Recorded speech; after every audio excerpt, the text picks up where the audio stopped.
अजय पाल शर्मा को लेके आप क्या कहना चाह रहे हैं? इस समय पश्चिम बंगाल में अभी चुनाव ख़त्म हुआ है, तो काउंटिंग की बारी है। लेकिन चुनाव में आपने देखा होगा अजय पाल शर्मा जी को कि वो जैसे बीजेपी के एजेंट बन के काम कर रहे थे, बीजेपी के लिए काम कर रहे थे, ममता बनर्जी को हराने के लिए काम कर रहे थे। आईपीएस कभी ऐसा नहीं करता, क्योंकि आप देखे होंगे कि 2024 में मैं चुनाव लड़ रहा था, प्रधानमंत्री का दौरा था, मुझे बाकायदे मुझे परमिशन मिला हुआ था कि इस रूट से आपकी रैली निकली थी और अथराइज परमिशन निकला हुआ था, मैं रैली निकाल रहा था जो कि रिज़र्व था प्रधानमंत्री जी के लिए।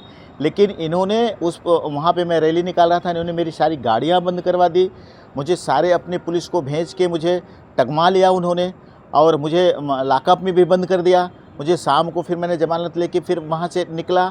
तो ये यानी उस समय भी ये बीजेपी के लिए काम कर रहे थे। प्रयागराज में गए, आपने देखा होगा, साधु संत महात्मा के साथ इस तरह से हम आपको स्नान नहीं करने देंगे, हम आपको ये नहीं करने देंगे, तो फिर वहाँ पे भी वो बीजेपी के लिए काम कर रहे थे।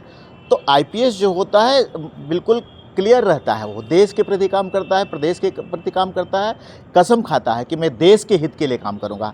आईपीएस ऐसा नहीं होता है कि किसी पार्टी के लिए काम करे। मैं समाज विकास क्रांति पार्टी का राष्ट्रीय अध्यक्ष हूँ, मैं चुनाव लड़ रहा था 2024 में, लेकिन आपको जिस तरह से बताया, इस तरह से कोई आईपीएस करता है क्या कि हमें टंगवा देता है, बंद कर देता है?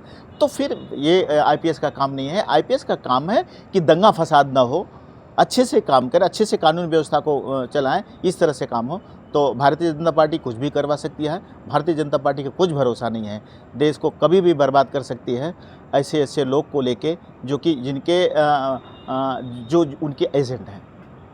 लगातार उनके वीडियो जो वहाँ से आ रहे थे उस पर भी सवाल उठ रहा था कि इतनी जल्दी देश के तमाम जो नेशनल चैनल्स हैं वो वीडियो वहाँ पे बोलते हैं उसके खिलाफ, और फिर वो अजय पाल शर्मा का वीडियो जो है नेशनल चैनलों पर चलने लगता है, तो उन पर ही भेजने का आरोप लगाया जा रहा है कि उन्होंने खुद ये प्लान करके भिजवाया। जी, वो मुझे नहीं लगता कि आईपीएस का काम कर रहे हैं, वो लगता है कि नेतागिरी का काम करते हैं। कल सोच रहे हैं कि कल मैं वीआरएस लेके हम भारतीय जनता पार्टी में मिनिस्टर बन जाएंगे, ऐसी उनकी सोच होगी कि अपनी वीडियो को खुद वायरल करवाते हैं, खुद लीडरशिप करते हैं, जो बीजेपी कहती है वही करते हैं, सिर्फ बीजेपी के इशारे पे काम करते हैं और बीजेपी में पूरी तरह से इन्वॉल्व है। ये आईपीएस नहीं, पूरी तरह से बीजेपी के एक समझो कि एक पदाधिकारी होता है, एजेंट होता है, वो उस तरह से है। अभी वहाँ पे गिनती होनी है वोटों की, उसको भी क्या कुछ